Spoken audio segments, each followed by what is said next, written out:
Bismillahirrahmanirrahim. Assalamualaikum warahmatullahi wabarakatuh. Kawan-kawan, kaum muslim muslimah dimanapun berada, banyak pertanyaan yang masuk kepada kami seputar kiat atau cara melunaskan hutang dengan segera, dengan mudah. Sebetulnya Nabi kita Muhammad SAW telah mengajarkan cara yang indah, cara yang bagus agar hutang itu segera lunas. Yang pertama perlu diperhatikan adalah niat ketika berhutang. Jadi orang kalau pengen hutangnya lunas, niatnya harus benar. Niatnya bayar, ya. Niatnya membayar hutangnya, melunaskan hutangnya. Jangan ada sedikit pun niat untuk tidak melunaskan hutang.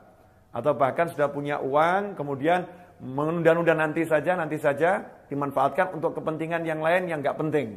Yang nomor satu, niatnya harus benar. Segera membayar hutang ketika ada rezeki. Sebagaimana disabdakan oleh Nabi Muhammad SAW dalam hadis yang diriwayatkan oleh Imam Ahmad.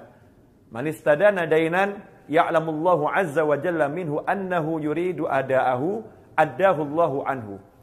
Barang siapa berhutang dan Allah mengetahui bahwasanya dia mau membayar hutangnya tersebut, maka Allah akan melunaskan hutangnya. Dalam riwayat yang lain ada tambahan kalimat, Allah akan melunaskan hutangnya di dunia ini. Artinya semasa dia hidup, Allah menjadikan hutangnya bisa dilunasi dari rezeki yang Allah berikan. Adahullah, Allah yang melunaskan hutangnya. Peran Allah secara langsung agar hutangnya lunas. Allah beri dia rezeki dari arah yang mungkin tidak bisa diduga dan diperhitungkan olehnya. Kemudian yang kedua, jangan lupa banyak-banyak dan istiqomah berdoa, minta kepada Allah. Dan Nabi kita Muhammad SAW telah mengajarkan doa yang luar biasa agar hutang ini lunas. Sebagaimana yang diriwayatkan oleh Khalifah Ali bin Abi Thalib karramallahu wajhah, beliau menyatakan bahwasanya seorang yang mau baca doa berikut, seandainya dia punya hutang sebesar gunung Sobir, maka hutangnya itu akan dilunaskan oleh Allah Subhanahu wa taala.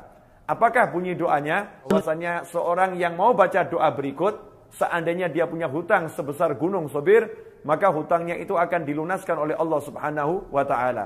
Apakah bunyi doanya? Allahumma kfini bihalalika an haramika wa aghnini bifadlika aman siwak. Ya Allah, cukupilah aku dengan rezekimu yang halal. Allah makfini bihalalika an haramika wa aghnini bifadlika amman siwak. Dan jadikan aku cukup dengan kemurahanmu sehingga enggak butuh bantuan. Ini cukup bagus. Amalkan tiap hari, khususnya setelah sholat 5 waktu, istiqomah seumur hidup. Maka hutang-hutang kita insya Allah mudah lunas. Semoga Allah Ta'ala melunaskan hutangnya semua orang yang berhutang dan menjadikan kita semua mendapatkan rezeki yang berlimpah tanpa susah payah. Demikian wa'alaikum. Wassalamualaikum warahmatullahi wabarakatuh.